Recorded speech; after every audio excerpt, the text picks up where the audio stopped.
예, 오늘은 11월 5일 화요일입니다.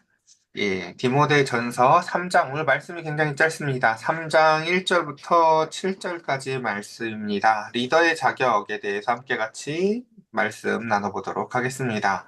자, 우리가 지금 이제 계속해서 보고 있는 이 디모데 전서는 이제 그 에베소라는 그 지금 지도 보시면 아시겠지만 요 소아시아 지역에서 보세요.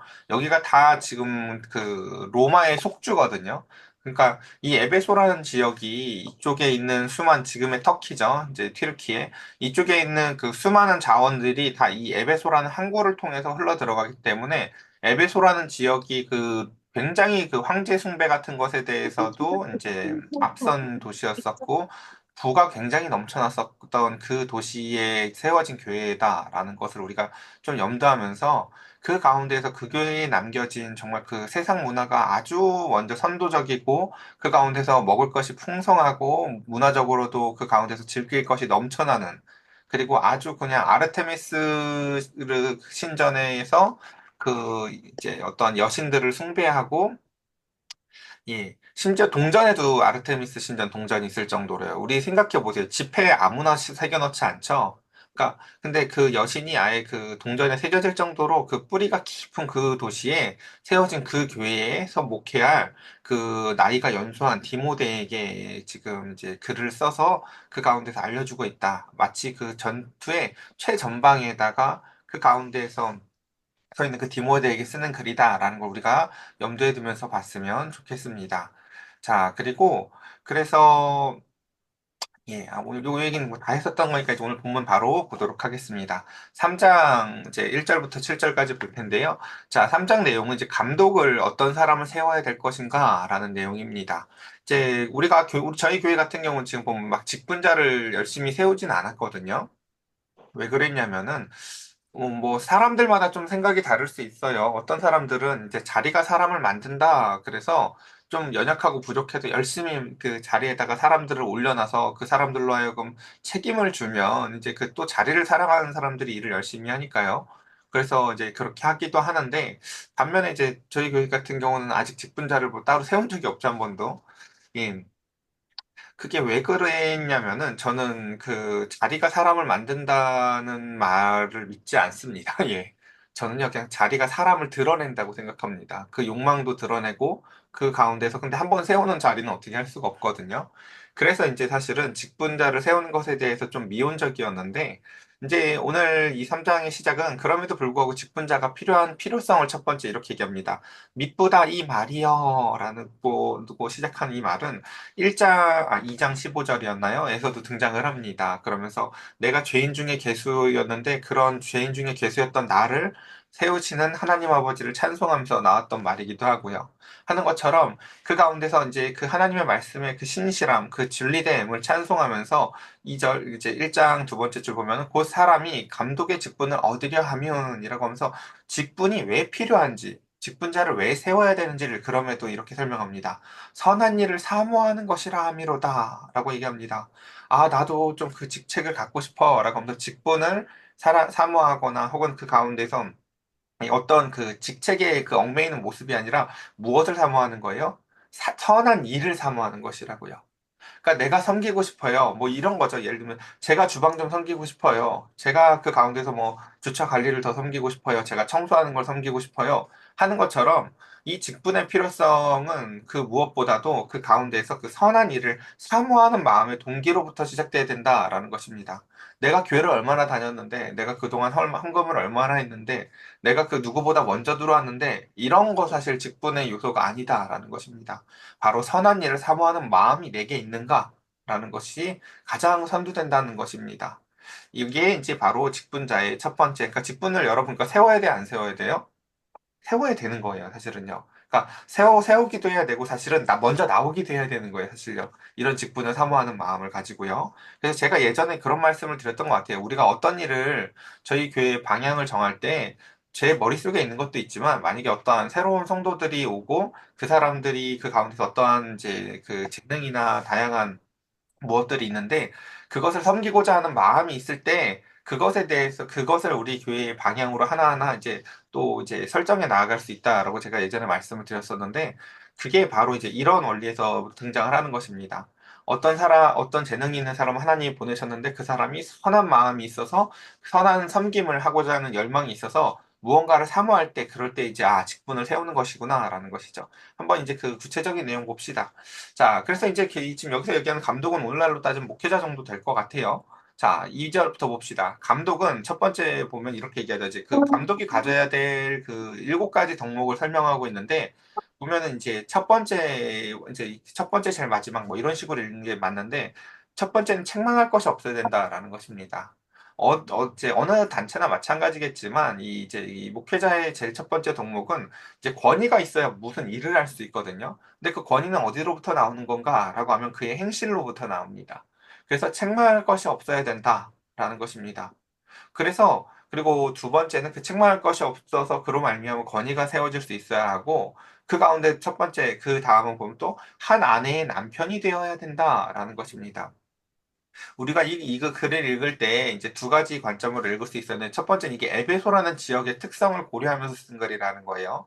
그러니까 지금 이 당연한 말인데 한 아내의 남편이 되며라는 말을 왜 넣었을까요? 그렇죠? 한 아내의 남편이 아니라 여러 아내의 남편인 사람들이 있는 거예요. 그러니까 그 가운데 그 내가 한 사람만을 사랑하며 그 가운데서 그것에 이제 충실한 삶을 살아 나아가야 된다라는 것이죠. 이게 뭐 너무 당연한 얘기지만 그 가운데 이제 그렇지 않은 지역 특성이 있었다는 것들을 꼭 기억하셨으면 좋겠고요. 세 번째, 그 가운데서 절제할 줄 알아야 된다라는 것입니다. 그리고 마지막 네 번째, 이제 이걸 제가 마지막으로 설명을 드린 건 이게 제일 핵심이라서 그런데 신중함이라는 게 있어야 된다라는 것이에요. 그러니까 리더는 가장 뜨거운 마음만 갖고 있는 사람이 아니에요. 제가 생각하기엔 만약에 오늘날 우리가 되게 좋아하는 걸로 따지면 MBTI 같은 거 갖고 예를 들어 성향 검사를 하잖아요. 그럼 뜨거운 마음도 갖고 있고 동시에 철저히 계산할 줄도 알아야 돼요. 그러니까 예수님이 저는 그 제자들을 세상에 보내시면서 하셨던 그 말씀을 참 사랑하는데 뭐라고 말씀하셨는지 기억나시나요? 이제 비둘기 같이 순결하지만 또한 동시에 뱀 같은 지혜로움을 함께 갖춰야 된다라고 말씀하시죠. 예. 그러니까 우리가 예를 들어서 그 순결함만 가지고 가면요. 그 가운데서 뭐내 삶은 조금 뭐 힘들 수 있어요. 근데 문제는 뭐냐면은 감독이 그렇게 순결함만 있고 지혜로움이 없으면요. 다른 사람들의 삶을 다 힘들게 만든다고요.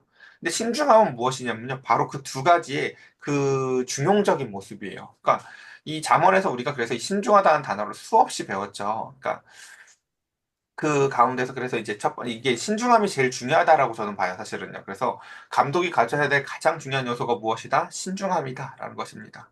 그러니까 책망할 것이 없으면 이런 거냐 사실은 그냥 진입장벽 같은 거라면은 그냥 우리가 목회자의 모습으로서 제일 중요한 덕목이 무엇이냐라고 했을 땐 신중한 모습이에요. 신중한 모습. 그러니까 무언가 하나를 결정을 할 때 그 가운데서 그것을 두고 하나님의 뜻을 염두에 두며 그 가운데서 그것을 바라보며 다양하게 성찰할 줄 아는 모습이죠. 그리고 그 다음 이제 절제하는 것과 맞물려서 단정할 수 있어야 된다라는 것. 그리고 그 다음에 나그네를 대접하며 그리고 제일 마지막으로 가르치기를 잘해야 된다라고 되어 있죠. 그러니까 우리가 흔히 생각하기에는 가르치는 걸 잘하는 게 제일 중요해 보일 수 있어요. 왜냐하면 제일 많이 하는 일이 가르치는 일이니까요, 사실요. 근데 그 일은 제일 첫 번째에 보면은 책망할 것이 없는 것과 같이 너무 그냥 당연한 거라는 거예요. 그러니까 잘 가르치고 책망할 것이 없는 것이 제일 사실 어떻게 보면 요 7가지 중에 덜 중요한 요소예요. 그리고 제일 중요한 요소가 무엇이라고요? 사실은요, 신중함이다라는 것입니다. 자, 그래서 그 다음 또 한번 봅시다. 이게 감독이 갖춰야 될, 그 목회자가 갖춰야 될 제일 중요한 덕목이라면, 그리고 여러분들 이걸 가지고 지금 또 그 생각만 하시면 안 돼요. 이게, 목사는 이런 사람이어야 되는구나. 요 생각에만 빠져 계시면 안 돼요. 여기에 있는 내용들이요. 이 뒤에 보면 반복돼서요. 여자 집사, 여자 성도들에게 뭐 이렇게 해서도 다 적용돼요. 그러니까 이게 꼭 목회자만 이래야 돼라고 생각하실 것이 아니라 우리 모든 그리스도인들에게 다 사실은 요구되어지는 덕목이다라는 것입니다. 그 다음 보겠습니다. 자, 그 다음 3절에, 그 다음 이제 앞에 얘기했었던 것은 이제 그 감독, 목회자가 가져야 될, 리더가 가져야 될 중요한 덕목들을 설명했다면, 3절은 이러면 안 된다. 갖지 말아야 될 모습들을 얘기합니다. 뭐 어떤 겁니까? 첫 번째, 술을 즐기지 아니하여야 된다라는 것입니다. 술만 안 먹으면 될까요? 그러니까 술이 얘기하는 것은 대표적으로 이기적인 욕구를 제어하지 않는 가장 외적인 모습을 설명하는 거예요. 그러니까 뭘 절제하지 않는 거죠. 그냥 그 자기가 하고 싶은 대로 사는 거죠. 그 다음 구타하지 아니하며. 그러니까 술을 즐기지 않는, 술은 제가 하고 싶은 대로 자기 인생을 사는데, 구타한다는 것은 나뿐만 아니라 남에게도 그것을 똑같이 행사하는 사람이라는 거죠. 그 이기적인 욕구를. 그 다음, 그 밑에 그냥 오직 관용하며 라고 하면서 여러분이 이제 이 구조에서 보면 제일 중요한 게 항상 가운데잖아요. 그렇죠? 그러니까 제가 예전에도 여러 번 말씀을 드렸어요. 이렇게 무엇을 아니다라고 얘기하는 거, 무엇을 반대하는 것보다 더 중요한 건요. 그 뒤에 무엇을 세울 실력이 있는 거라고요. 아, 이런 사람이 목회자 하면 안 되지. 야, 이런 사람이 집사하면 안 되지. 라고 막 피켓을 들고 시위하는 게 중요한 게 아니라요. 그럼 그 다음에 그걸 할 수 있는 사람은 어떻게 세울 수 있을지, 내가 어떻게 그런 사람이 될 수 있을지가 중요한 것처럼, 목회자로서 그저 술을 즐기지 아니하니까 그거나 구타하지 않는 거냐 사실 자랑할 게 아니에요. 그냥 너무 당연한 거죠. 근데 중요한 건 무엇이냐면, 과연 그 가운데서 그에게 관용하는 마음이 있느냐라는 것이죠. 우리 관용이라는 단어를 떠오르면 말하면 무엇이 생각나실지 모르겠는데 끊임없이 지금 이 디모데전서 1장, 2장에서 나왔었던 그 중요한 그 복음의 논지가 무엇이었습니까, 여러분? 우리가 죄인 되었을 때, 우리가 아직 죄인의 괴수로서 있었을 때, 내가 그 가운데서 내 모습 이대로 주께서 우리를 받아주셨기 때문에 우리도 주님의 말씀에 따라서 누군가를 그렇게 받을 수 있다라는 것이 바로 복음의 핵심이었습니다. 바로 그게 관용의 핵심입니다. 내가 누군가에 대해서 나한테 누가 좀 악을 행하는 것 같아요. 누가 나를 좀 막 멸시하는 것 같아요. 근데 잘 생각해 보니까 나는 그거보다도 더했던 사람이었는데 그런 나를 받아주신 하나님을 생각하고 그 다음 그 사람을 보면요. 그게 귀여워 보여요. 예. 아니 쟤는 그래도 뭐 나만큼은 아니네 라고 하면서 말이죠. 그러니까 바로 이 관용할 수 있다는 것은 그렇기 때문에 뭐 어떤 상태냐면요. 내가 복음 안에 있다는 것을 잘 보여주는 핵심적인 모습이에요. 그러니까 원수를 사랑하는 모습이요. 혹은 그 가운데서 자신에게 무례한 사람까지도 포용할 수 있는 저 관용력이 바로 저 사람이 복음 안에 있는지 아니면 자기의 자아 가운데서 아직도 갇혀 있는 사람인지를 보여주는 핵심적인 모습입니다. 그러니까 적어도 이게 저는 그래서 정말 중요하다고 생각을 하는데 아까 신중함이 긍정적인 요소의 제일 최고봉이라면요. 그 가운데서 이 부정적인 요소들을 얘기하는 것 가운데서 꼭 있어야 되는 것을 다시 설명하는 것이 그 관용이라고 써 있지만 사실은 이게 복음인 거예요. 그러니까요. 그 복음은 어떻게 드러납니까? 무례한 사람까지도 사랑할 수 있는 포용력으로 드러납니다. 그러니까 예수님께서도 그 가운데에서 우리 요한복음 13장 제일 마지막에 이제 돌아가시기 전날에 그 제자들을 모아놓고도 무엇을 합니까? 나를 팔 자도 그 가운데 있고 그 가운데서 아무것도 모르고 나를 다 버리고 도망갈 자들이 가득한 그 제자들 가운데 발을 씻겨주시며 그 가운데서 내가 너희를 사랑한 것 같이 너희도 서로 이와 같이 사랑하라. 그리하면 세상 가운데서 세상 사람들이 너희가 내 제자인 줄 알 거야. 라고 말씀하시는 것처럼 말이죠. 자, 그 다음 또 다투지 아니하며, 이것도 굉장히 중요합니다, 여러분. 그러니까, 음, 이게 참 사실 좀 어려워요. 그러니까, 이게 왜 어렵냐면은, 제가 간혹 이제 교회에 갔다 오면서 가끔 이제 후회할 때가 언제가 있냐면, 제가 저희 어머님한테 좀 무례할 때가 있거든요. 그러니까, 그 무례할 때들은 대부분 이런 것들이었었어요. 그러니까 어떤 어머님의 모습이 그러니까 제가 저하고 관계가 어머님이기도 하지만 그냥 성도로 바라보기 때문에 제가 누군가에게 무례할까 봐 선제적으로 무언가를 할 때가 있다고요. 근데 그러고 나서도 돌아와서 신중하게 다시 생각해봐요. 나의 언행들을요. 그러면 저도 제가 무례할 때가 꽤 많아요. 사실은요.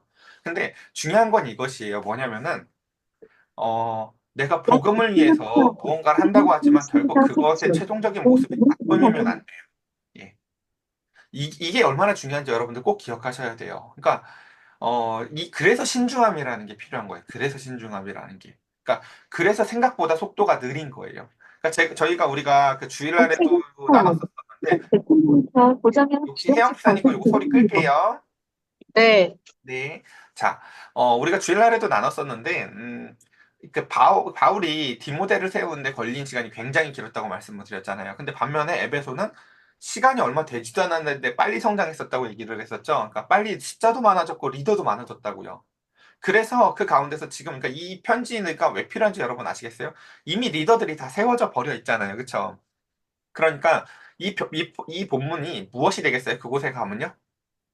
일종의 리트머스지가 되는 거죠. 아, 내가 얼마나 감독으로서 자격이 없는지, 나한테 관용하는 마음이 없구나. 야, 우리 감독 아직도 술 마시잖아. 야, 우리 감독 아직도 그 가운데서 한 번씩 화난 막 누구를 맨날 저렇게 복음을 전한다고 하면서 사람들이랑 다투기만 하잖아. 이게 누군가에게 비난하라고만 쓰는 글이 아니라 사실은 내가 무엇이 부족한지를 알 수 있도록 지금 잘 보여주는 거죠. 이게 하나의 리트 머스지로. 근데 핵심은 무엇이다 여기서요? 그 복음이 그에게 있는가라는 것이죠. 그 관용하는 마음이 있느냐라는 것이죠. 그리고 제가 지금 뭐 설명했어요? 다투지 아니하는 게 얼마나 중요한지를 설명드렸죠. 그러니까 제가 그래서 우리가 예전에 그 나라가 뭔가 잘못됐을 때 막 촛불 들고 뒤집는 것도 굉장히 중요하죠. 근데 중요한 건 그거보다 그것을 뒤집은 다음에 어떻게 다시 세울까가 훨씬 더 잘 준비돼 있어야 되는 것처럼 그 가운데서 다투지 아니하며라는 것은 왜 뭐가 중요한 거냐면요. 무엇을 무너뜨리는 데 드는 공력보다 그 뒤에 세우는 공력이 훨씬 더 중요하기 때문에 근데 그 세우기 위해선 그러니까 뭐가 있어야 돼요? 관용이 있어야 돼요, 사실요. 어, 제가 보니까 그렇더라고요. 무언가 잘못된 사람을요, 꺾는 데 드는 힘보다요, 무언가 잘못된 사람을 그 가운데서 그 이기적인 욕구를 제어하면서 다시금 세우게 하시는 복음의 은혜가요, 훨씬 에너지가 적게 들어요. 그러니까 이게 지금 무슨 말이냐면요.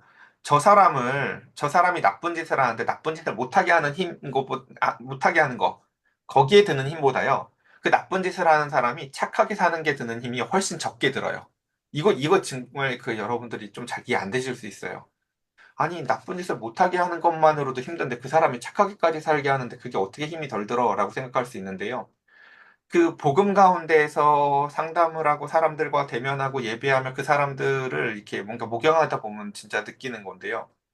그 사람의 에너지의 방향이 잘못되어 있는 거지. 그래서 그 가운데서 보면은, 예, 정말 그래요. 나쁜 짓을 끊어내고 끝내는 것보다 그 방향이 바뀌어져서 그 사람이 선하게 바뀌는 데까지 이르는 데 드는 힘이요. 훨씬 덜 듭니다. 이건 지금 오늘 사실 아침 시간이라서 제가 길게 설명할 수는 없는데, 어쨌든 그렇습니다. 예, 다음에 제가 좀 더 길게 설명을 해볼게요. 그 다음, 제일 마지막에 뭡니까? 돈을 사랑하지 아니하여야 된다. 그러니까 리더가 제일 하지 말아야 되는 게 뭐예요? 이기적인 욕구에 빠져 있지 말아야 되는데, 가장 외면적으로는 술 즐기는 모습이, 절제하지 않는 모습이 이렇게 그 외면적인 거라면 내면적인 건 뭐예요? 돈을 사랑하는 모습. 아, 저 사람이 사실은 이기적인 거였구나라는 것이죠. 오늘날 한국 교회가 많이 욕먹는 것 중에 하나가 예를 들면 세습하는 문제 그런 거잖아요. 그렇죠?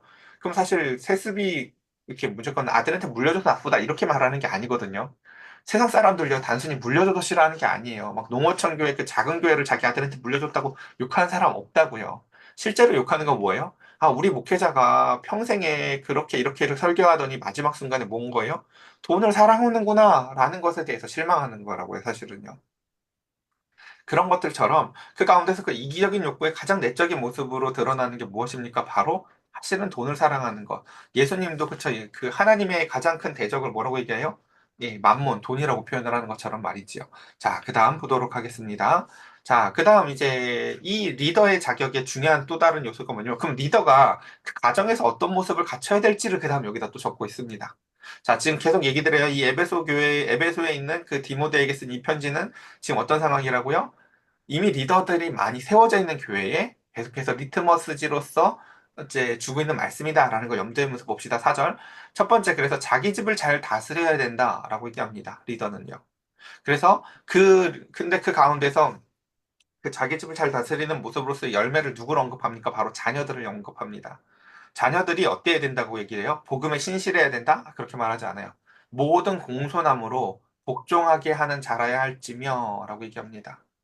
그러니까 자녀들을 그러니까 회초리를 후드려 패가지고 그 가운데서 예의 바르게 만들어라라는 얘기일까요? 그렇지 않습니다. 예수님도 그렇게 하지 않았죠. 그러니까 물론 우리가 자녀를 양육해 하면서 많은 사람들이 겸손해집니다. 자녀들이 내 맘 같지 않다는 것을 아니까요. 근데 만약에 그것을 회초리로 그 가운데서 외적인 것만을 이렇게 뭔가 해서 그 모습을 만든다면요. 자녀는 겉과 속이 다른 자녀가 될 거예요. 여기서 모든 공손함으로 복종하게 하라는 것은요, 무엇으로 복종하게 하는 걸까요? 사랑으로 복종하게 하는 거예요. 예수님이 그렇게 얘기하시잖아요, 항상요. 내가 너희에게 한 것 같이 너희도 서로 이렇게 하게 하라 라고 얘기하잖아요. 그 십자가에서의 그 은혜와 사랑의 복종의 방식이 다 무엇이었습니까? 내가 너희를 이렇게 사랑한 것 같이 너희도 이렇게 사랑하게 하라 라는 것입니다.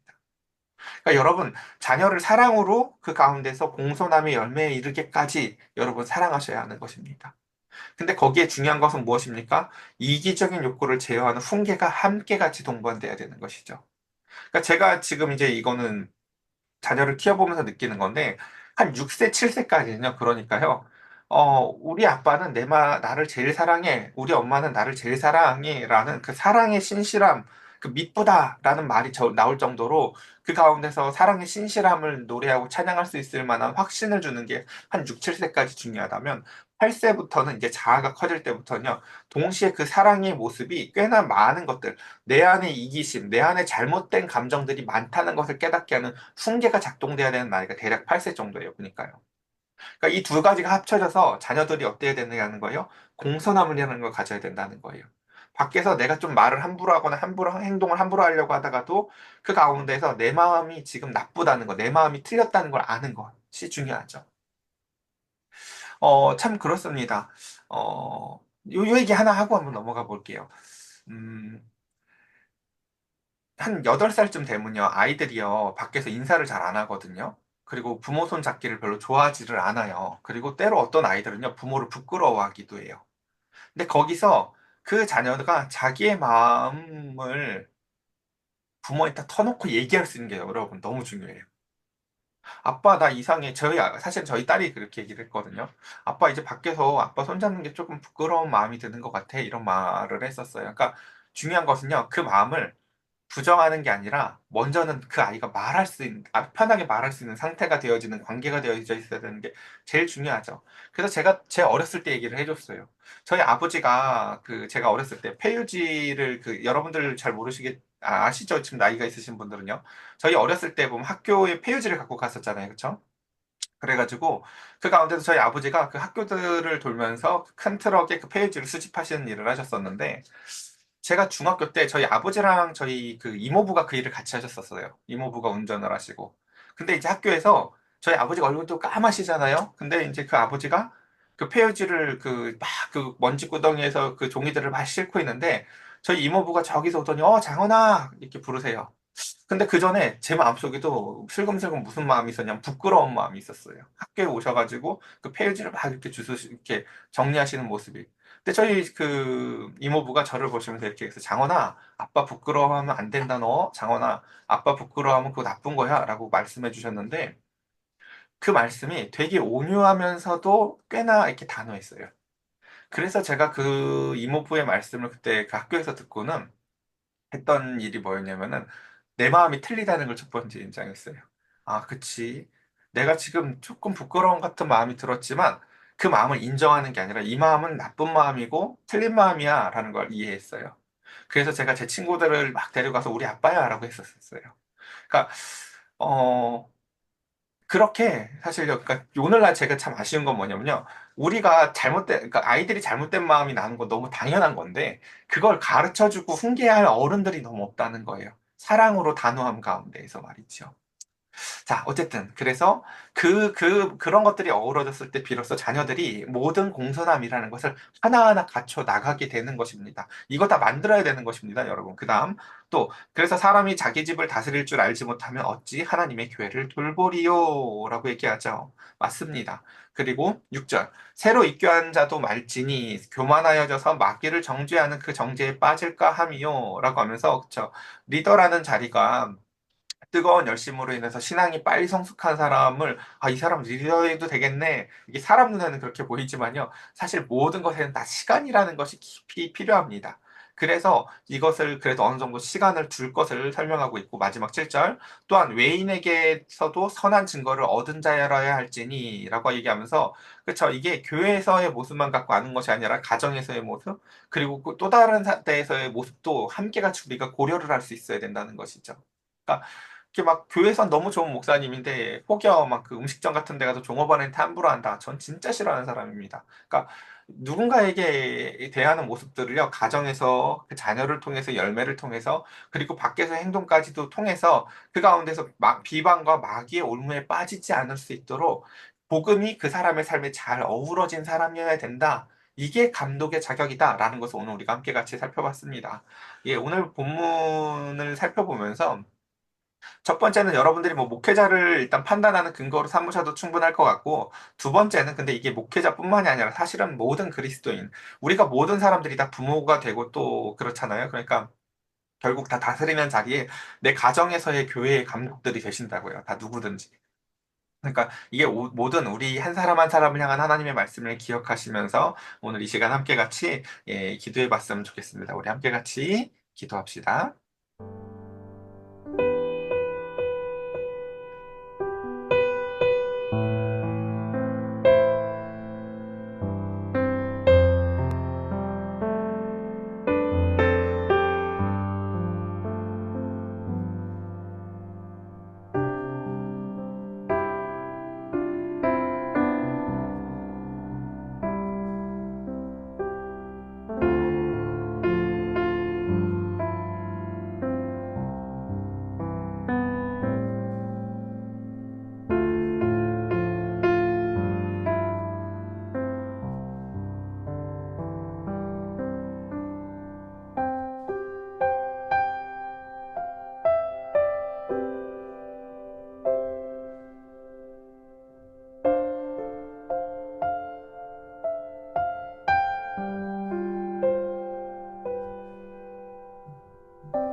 제가 기도드리겠습니다.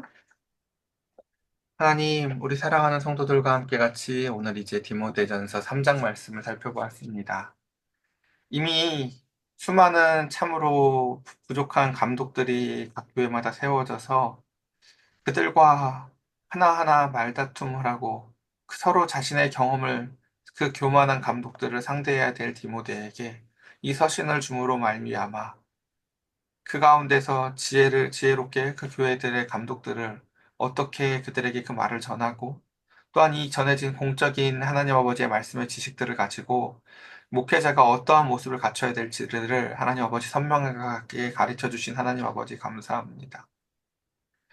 먼저 우리는 각 가정의 감독과 지도자로 주님 한 사람 한 사람 세우셨으니 우리 모두가 신중하게 하여 주시사 우리 사랑하는 자녀들에게 마음 가운데에서 어느덧 자아가 자라나며 이제 이기적인 마음들이 생겨날 때에 그 마음의 가지들을 꺾어버리는 것이 아니라 마음의 방향을 틀어 선한 방향으로 잘 자라나아갈 수 있도록 교만함이 아니라 겸손함으로 이기적인 마음이 아니라 하나님을 신뢰하는 마음으로 그 가운데에서 다시금 아름답게 자라나아갈 수 있도록 우리의 마음의 가지를 주님, 하나님 바르게 선하게 자라나아갈 수 있도록 날마다 날마다 우리의 마음의 정원사가 되어 주시옵소서.